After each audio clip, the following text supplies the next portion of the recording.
Fordow, Natanz, Isfahan ఈ 3 అణుస్థావరాలు ఇరాన్లో ఉన్నాయి. ఈ ఇరాన్లో ఉన్న ఈ 3 అణుస్థావరాల మీద అమెరికా లేటెస్ట్గా దాడి చేసింది. ఫోర్డో అణుక్షేత్రం ధ్వంసం అయిపోయింది. అక్కడి నుంచి రేడియేషన్ లీక్ అయిపోయే అవకాశం ఉంది.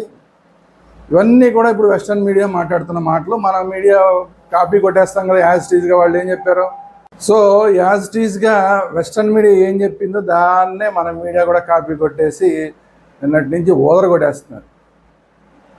మీరు కనుక రెగ్యులర్గా ఇరాన్ ఇజ్రాయెల్ వారిని కనుక మీరు ఫాలో అవుతూ ఉంటుంటే, అసలు స్టార్టింగ్లోనే ఇజ్రాయెల్ దాడి చేయడమే ఇదే అణుస్థావరాల మీద దాడి చేసిందని ఫస్ట్ వార్తలు వచ్చినాయి.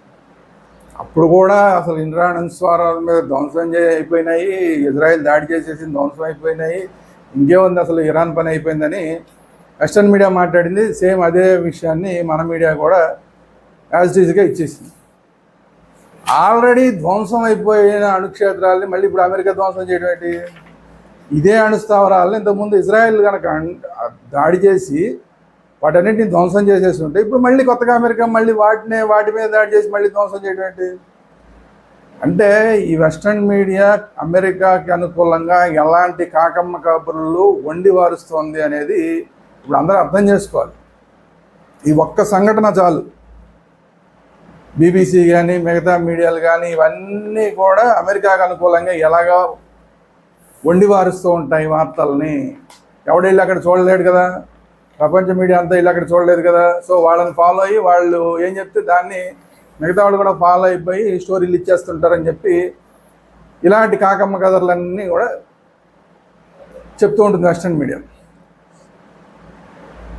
ఇప్పుడు ఆల్రెడీ ఇరాన్ చెప్పింది ఫోర్డో మీద దాడి చేసింది అమెరికా, కానీ ఆ అణ్వాయుధాలు అక్కడ ఉన్న అణ్వాయుధాలు ఏవైతే ఉన్నాయో వాటిని మేము ఎప్పుడో తరలించేసాం అక్కడి నుంచి అని చెప్పి. ఇప్పుడు వేరే ఎర్రళ్ళైంది ఎవరు? అమెరికానా, ఇజ్రాయెలా, లేదంటే ప్రపంచంలో ఈ వండి వార్చిన వార్తల్ని చూస్తున్న మనందరం ఉన్నా? అంటే ఇరాన్ ఎప్పటి నుంచో ఈ యుద్ధానికి ప్రిపేర్ అయిపోయి ఉంది. ఇజ్రాయెల్ ఎప్పుడైనా దాడి చేస్తుంది మన మీద, ఎందుకంటే మనం స్టేట్మెంట్ ఇచ్చాం, మేము అణ్వాయుధాన్ని తయారు చేస్తామని ఎప్పుడైతే స్టేట్మెంట్ ఇచ్చామో ఆ తర్వాత నుంచి అమెరికా కానీ ఇజ్రాయెల్ కానీ ఏ విధంగా రియాక్ట్ అవుతాయి అనేది పెద్ద ఎవరి చిన్నపిల్లని అడిగినా చెప్తారు. సో అందుకనే ఇరాన్ అనేది ఎప్పుడో ఇలాంటివన్నీ కూడా వాళ్ళ దేశంలో ప్రత్యేకంగా ముడత పర్వతాలు ఉంటాయి. ఆ ముడత పర్వతాల లోపల టన్నెల్స్ ఉంటాయి. ఆ టన్నెల్స్ కన్నా లోపల ఇంకా లోపల అంటే ఇప్పుడు అమెరికాకి ప్రపంచంలో బెస్ట్ బాంబర్లు ఏవైతే ఉన్నాయో B-2B బాంబర్లు, అంటే బంకర్ బస్టర్ బాంబర్లు కూడా ఉన్నాయి. ఆ బంకర్ బస్టర్ బాంబులు వేస్తే కూడా ఎంత దూరం ఆ బంకర్ బస్టర్ బాంబులు పేలి లోపల వరకు వెళ్ళగలవో అంతకన్నా కింద లోతులో ఈ ఆయుధాలని దాచిపెట్టింది ఇరాన్. ఇంకా అంతకన్నా లోతుల్లో Ayatollah Khomeini, Iran supreme commander, తను ఉన్నాడు. సో ఈ అమెరికా కానీ ఇజ్రాయెల్ కానీ ఎంత మొత్తుకున్నా ఎంత చేసినా కూడా యాజ్ ఇట్ ఈజ్గా ఇప్పుడున్న పరిస్థితుల్లో ఇరాన్ యొక్క అణ్వాయుధ సామర్థ్యాన్ని ఏమాత్రం తగ్గించలేవు. కొన్ని రోజులు పోస్ట్పోన్ చేయగలం అంతే, కొన్ని రోజులు పోస్ట్పోన్ చేయగల తప్ప అణ్వాయుధాన్ని ఇరాన్ తయారు చేయకుండా ఆపలేవు. ఆ శక్తి సామర్థ్యాలు ప్రపంచంలో ఎవ్వరికీ లేవు. అంటే ఇరాన్కి ఉన్న భౌగోళిక పరిస్థితుల వల్ల అలాంటి అడ్వాంటేజ్ ఇరాన్కి ఉంది.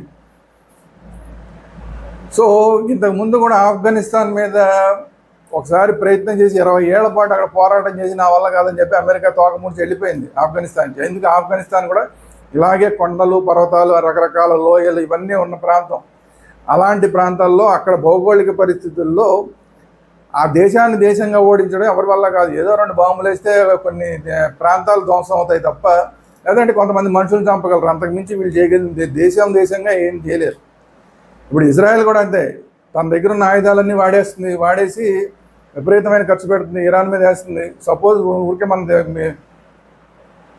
ఉదాహరణకి మనం మాట్లాడుకుంటే మన దేశం గురించి మాట్లాడుకున్నాం అనుకోండి, ఏదో ఢిల్లీ మీద ఓ బాంబు వేసి, లేదంటే విశాఖపట్నం మీద ఓ బాంబు వేసి, కలకత్తా మీద ఓ బాంబు వేసి మొత్తం దేశాన్ని నాశనం చేసామని చెప్తే అవుతుందా? అవుతుంది. ఏదో కొన్ని ప్రాంతాల మీద వీళ్ళు ఆ బాంబులు వేయడం వల్ల కొంత ప్రాణ నష్టం జరుగుతుంది, కొంత ఆస్తి నష్టం జరుగుతుంది. యాజ్ ఇట్ ఈజ్గా దేశాన్ని ఏం చేయలేరు, ఎందుకంటే అది కూడా అంత పెద్ద దేశం, ఇరాన్ దేశం కూడా. దాని భౌగోళిక పరిస్థితుల దృష్ట్యా కూడా ఎవ్వరూ దాన్ని ఏమీ చేయలేరు. అమెరికా మాత్రమే కాదు, ప్రపంచంలో ఎవ్వరూ ఏమీ చేయలేరు ఇరాన్. కొంత నష్టాన్ని ఖచ్చితంగా కొంత నష్టాన్ని కలిగించవచ్చు. ఆ దేశాన్ని ఇప్పటికే ఆంక్షల పరంగా బాగా దెబ్బతీస్తున్నారు. దానికి తోడు ఇప్పుడు ఇజ్రాయెల్ దాడులు చేసింది, ఇజ్రాయెల్ దాడులు తోడు ఇప్పుడు అమెరికా కూడా డైరెక్ట్గా దాడులకు దిగింది. సో ఈ పరిస్థితుల్లో దేశం కొంత నాశనం అయ్యే అవకాశం ఉంది. కానీ మొత్తం దేశాన్ని ఓడించగలం, లేదంటే ఆ దేశం ఖొమైనీని చంపేయగలం, లేదంటే ఇరాన్లో ఉన్న అణ్వస్త్రాలు లేకుండా చేయగలం, అంటే అణ్వస్త్రాలు తయారు చేస్తున్న ప్రాంతాలను ధ్వంసం చేయగలం అనుకుంటే వీళ్ళ భ్రమ. అయితే ఇప్పుడు విషయం ఏంటంటే, సరే ఈ మీడియా వార్తలు, ఈ అమెరికా పోస్కోలు కబుర్లు ఇవన్నీ పక్కన పెడితే డైరెక్ట్గా ఇప్పుడు అమెరికానే డైరెక్ట్గా యుద్ధంలోకి దిగి ఇరాన్ మీద దాడి చేసింది. ఇప్పుడు మరి రష్యా ఏం చేస్తుంది, చైనా ఏం చేస్తుంది? ఎందుకంటే చైనా ఇప్పుడు దాకా ఆయుధాలు మాత్రం పంపిస్తుంది ఇరాన్కి, రష్యానేమో టెక్నికల్గా తన శాటిలైట్లు కానీ వాటిని ఉపయోగించుకునే అవకాశం ఇస్తుంది. ఇప్పుడు అవి రెండు కూడా డైరెక్ట్గా రంగంలో దిగుతాయి. ఎందుకంటే ఆల్రెడీ పుతిన్ చెప్పాడు, డైరెక్ట్గా అమెరికా దిగితే కనుక మేము రంగంలో దిగుతామని. మరి ఇప్పుడు పుతిన్ డైరెక్ట్గా రష్యా రంగంలోకి దిగుతుందా, చైనా రంగంలోకి దిగుతుందా ఈ యుద్ధంలోకి, ఉత్తర కొరియా రంగంలోకి దిగుతుందా? ఈ మూడు కనుక రంగంలోకి దిగితే అసలు మొత్తం ప్రపంచ యుద్ధం మొదలైపోయినట్టే. ఎందుకంటే ఆటోమేటిక్గా ఇటు నుంచి ఇంతకుముందు మనం ఒక వీడియో చేసాం, మతపరమైన యుద్ధంగా మారే అవకాశం కూడా ఉంది ఇదంతా కూడా. ఒకవేళ మతపరమైన యుద్ధంగా మారితే ఆ చుట్టుపక్కల ఉన్న ఏవైతే ఇస్లామిక్ దేశాలు ఉన్నాయో ఇప్పటికిప్పుడు సపోర్ట్ చేయట్లేదు ఇరాన్ని, కానీ ఎందుకంటే వాళ్ళలోనే సున్నీ దేశాలు, షియా దేశాలు ఇవన్నీ కొన్ని వ్యతిరేకతలు ఉన్నాయి. ఏది ఏమైనా కూడా ఇంకా యుద్ధం పెరుగుతున్న కొద్దీ కూడా ఈ ఇస్లామిక్ దేశాలన్నీ కూడా ఇరాన్కి అనుకూలంగా వెళ్ళే అవకాశం ఉంది. అలాగే క్రిస్టియన్ దేశాలన్నీ కూడా ఇజ్రాయెల్కి అనుకూలంగా వచ్చే అవకాశం ఉంది. అంటే ఇజ్రాయెల్తో పాటు ఇజ్రాయెల్, అమెరికా ఆల్రెడీ రంగంలోకి దిగినాయి. ఇప్పుడు ఇంగ్లాండ్, ఫ్రాన్స్ కూడా తొందరలోనే రంగంలోకి దిగే అవకాశం ఉంది. ఇంకే దేశాలు రంగంలోకి దిగుతాయో తెలియదు. మొత్తానికి ఏదేమైనా రష్యా, చైనా, ఉత్తర కొరియా కనుక రంగంలోకి దిగితే ఆటోమేటిక్గా ఇంకా ప్రపంచ యుద్ధం మొదలైపోయినట్టే. మరి ఆ పరిస్థితులు వస్తాయా, రావా, ఏంటి అనేది చూడాలి. కానీ ఇదంతా కూడా అసలు జరుగుతున్నది అందరూ అర్థం చేసుకోవాల్సింది ఏంటంటే, ఇది ఏదో ఇరాన్ని ఏదో చేసేద్దామనో, అక్కడ అణ్వాయుధాలు ఉన్నాయేనో కాదు. అణ్వాయుధాలు ఇంకా తయారు చేయలేదు వాళ్ళు. ఇంకా 80% వరకే వాళ్ళు వచ్చిన సామర్థ్యం. 90% సామర్థ్యం వస్తేనే అణ్వాయుధాన్ని తయారు చేయగలరు. సో 80% సామర్థ్యం ఉన్న దగ్గర, అణ్వాయుధాలు లేని దగ్గర అణ్వాయుధాలు ఉన్నాయి, మీరు తయారు చేస్తున్నారు బాబు అని చెప్పి వాళ్ళని కట్టడి చేసే ప్రయత్నం చేస్తున్నారు. కానీ ఇదంతా కూడా ఇరాన్లో ఉన్న ఆయిల్ కోసం జరుగుతున్న యుద్ధం ఇది.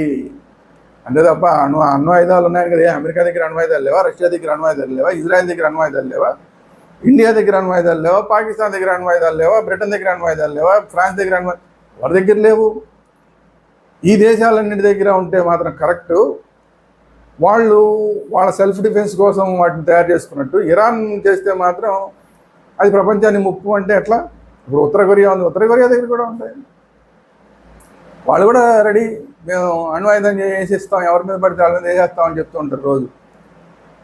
సో ఇవన్నీ కూడా ఉన్నాయి. మొన్న ఈ మధ్య అసలు ఉత్తర కొరియా సౌత్ కొరియా మీద ఒక 16 క్షిపణులు వేసింది అని వార్తలు వచ్చినాయి. దాన్ని ఎక్కడ ఎవరు కన్ఫర్మ్ చేయలే. ఒకవేళ అది జరుగుంటే కనుక సౌత్ కొరియా కూడా రిటాలియేషన్ చేసేది, కానీ అది జరగలేదు. అంటే ఓవరాల్గా ప్రపంచం అంతా కూడా బలవంతాన మూడవ ప్రపంచ యుద్ధంలోకి తొయ్యబడుతుంది. కారణం ఏంటంటే ఇరాన్లో ఉన్న ఆయిల్ని కొల్లగొట్టాలి, ఉక్రెయిన్లో ఉన్న ఏదైతే సంపద ఉందో దాని సంపద గనులు ఉన్నాయో ఆ గనులు, ఆ ఖనిజాలు ఏవైతే ఉన్నాయో వాటిని కొల్లగొట్టాలన్న అమెరికా యొక్క ఏదైతే దుష్టబుద్ధి ఉందో ఆ దుష్టబుద్ధి వల్ల మొత్తం ప్రపంచం అంతా కూడా మూడవ ప్రపంచ యుద్ధంలోకి నెట్టబడుతుంది.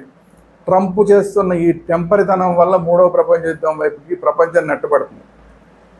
సో మొత్తం మూడవ ప్రపంచ యుద్ధం తెచ్చుకొని మనం అందరం ప్రపంచం అంతా చావాలా? అసలు ట్రంప్ అనేవాడిని మొత్తం ప్రపంచం అంతా టార్గెట్ చేసి ఆయన పక్కకి తీసే ప్రయత్నం చేయాలా? ఏది చేయాలి అనేది మొత్తం ప్రపంచం అంతా కలిసికట్టుగా ఒక నిర్ణయం తీసుకోవాలి. ట్రంప్ తెంపరితనం వల్ల ప్రపంచం అంతా కూడా నష్టపోయే అవకాశం ఉంది. ప్రపంచంలో అన్ని దేశాలు ఒకళ్ళ మీద ఒకళ్ళు అణ్వాయుధాలు వేసుకుంటే ఏ దేశం మిగలదు. సో నష్టాన్ని ఎంత దాకా తీసుకెళ్తారు, లేదంటే మొత్తం ప్రపంచంలో ఉన్న పొలిటికల్ లీడర్లు అందరూ కలిసి ట్రంప్ని కంట్రోల్ చేస్తారా, ఏం జరుగుతుంది అనేది చూడాలి. ఇది ఈరోజు వీడియో. ఈ వీడియో మీకు నచ్చినట్లయితే లైక్ చేయండి, మీ అభిప్రాయాలు అనేది కామెంట్ రూపంలో తెలియజేయండి. అలాగే ఈ వీడియోని అందరికీ షేర్ చేయండి, మన ఛానల్ని అందరూ సబ్స్క్రైబ్ చేసుకోండి. Thank you very much.